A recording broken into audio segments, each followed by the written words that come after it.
La rentrée scolaire également en Russie et dans certaines régions du Grand Nord, dans la toundra, le ramassage des élèves tourne, vous allez le voir, à l'expédition. Nos envoyés spéciaux Anne Ponsinet et Volodia Polianski se sont rendus dans un territoire isolé où les enfants des nomades sont amenés à l'internat par hélicoptère. Voici leur reportage. Dans cette toundra à perte de vue, le ramassage scolaire dure une bonne semaine. Les distances sont longues et les campements dispersés.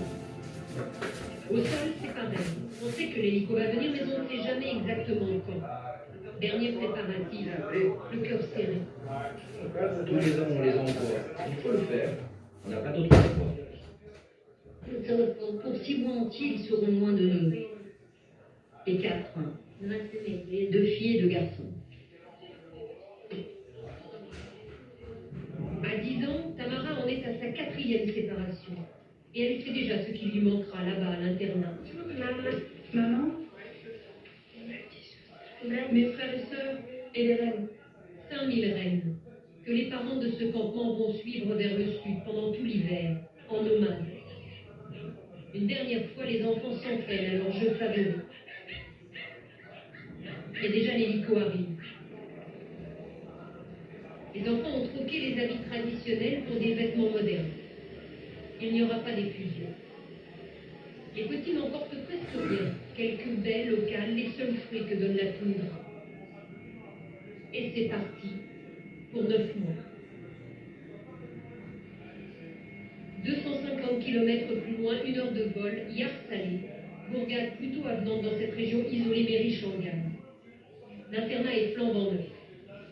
Contrôle des poux et de la gale, et découverte de la vie.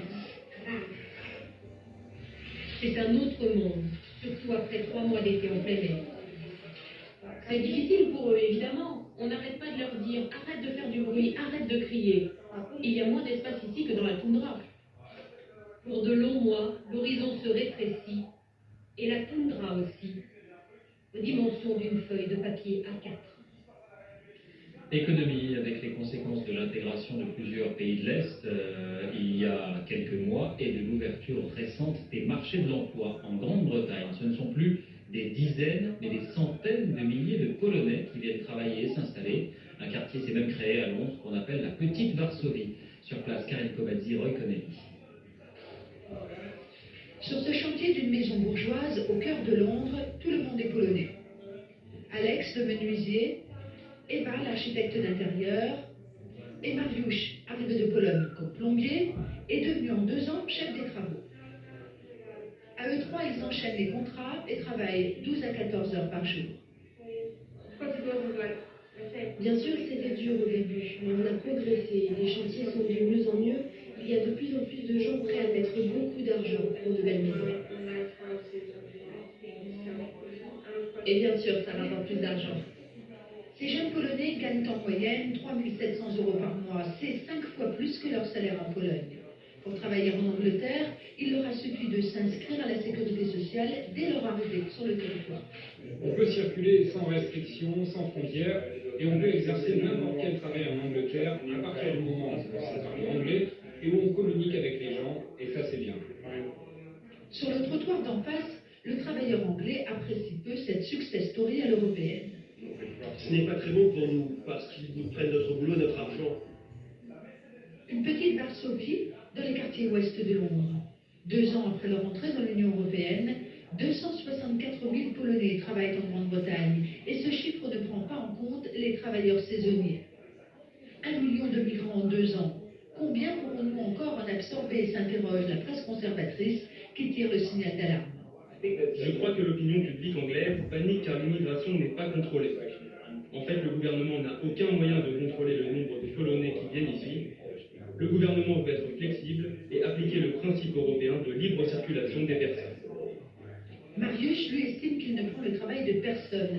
D'ailleurs, il a même créé un site internet pour partager les nombreux chantiers avec ses compatriotes. Pour lui, l'immigration des Européens de l'Est est avant tout économique et tout le monde y gagne. Chaque année, je paie beaucoup d'impôts, Eva et mes amis aussi.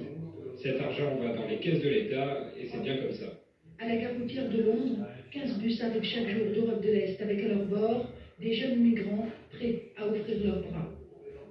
Après 10 ans de croissance économique, le gouvernement de Tony Blair doit faire face depuis le début de l'année à une hausse du chômage. Et pour la première fois, le gouvernement travailliste évoque la nécessité de contrôler l'immigration.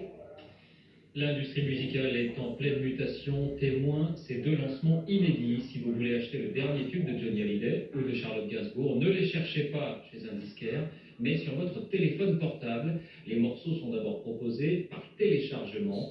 Le disque, les ventes de disques aussi sont en chute libre. Emmanuel Lambert, Éric Messi. Et l'oncle Claude, 32 ans plus tard, le téléphone a plutôt le sourire. Il serait peut-être l'avenir de la musique. Johnny et sa maison de disques l'ont bien compris. Une semaine avant la sortie d'un nouvel album, un clip est disponible exclusivement sur mobile pour 2 €. Paroles de rocker à l'ère du numérique. Il faut avancer avec notre époque. Notre époque maintenant, c'est la technologie, c'est les portables, ce sont les ordinateurs. L'année dernière, la même opération pour Madonna a été très juteuse. MP3, fond d'écran, sonnerie, en tout, 1 300 000 objets digitaux ont été téléchargés en France.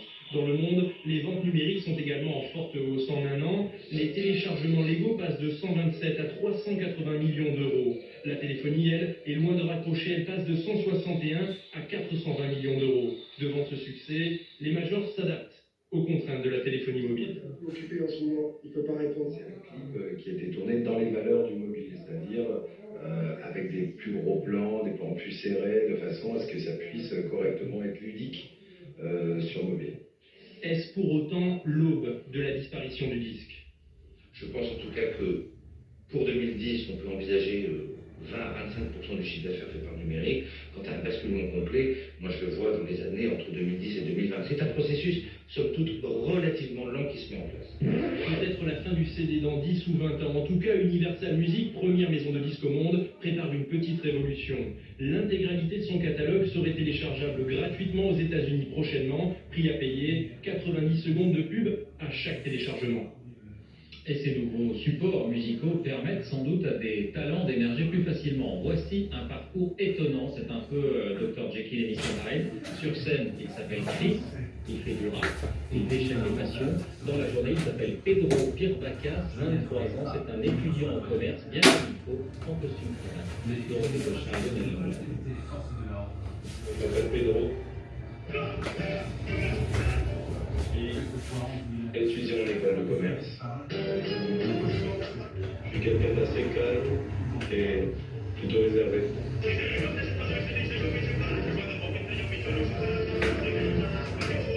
Pedro le jour, Chris la nuit. Pedro, étudiant en école de commerce, est aussi Chris, une star montante de la musique dancehall. Mais cette double vie n'en a jusqu'ici jamais vraiment parlé. Aucune trace, par exemple, dans son CV. Il a utilisé sa notoriété naissante pour obtenir un stage. D'ailleurs, il a eu du mal à en décrocher. Après avoir obtenu un entretien, alors que le CV est tout à fait correct et correspond au poste, c'est pas tout le temps qu'on a une suite et qu'on se pose la question de savoir pourquoi. Et malheureusement, bon, c'est souvent une explication et qu'on a enlevé sous le repos. L'artiste Chris dénonce dans plusieurs chansons les discriminations de la société. Il a déjà rempli l'Olympia sur son seul nom. 40 000 disques vendus sans faire trop de publicité, et son premier album vient de sortir, déjà un succès dans les bacs. De quoi impressionner ses collègues de bureau, qui ne connaissent de lui que le stagiaire un peu timide et appliqué.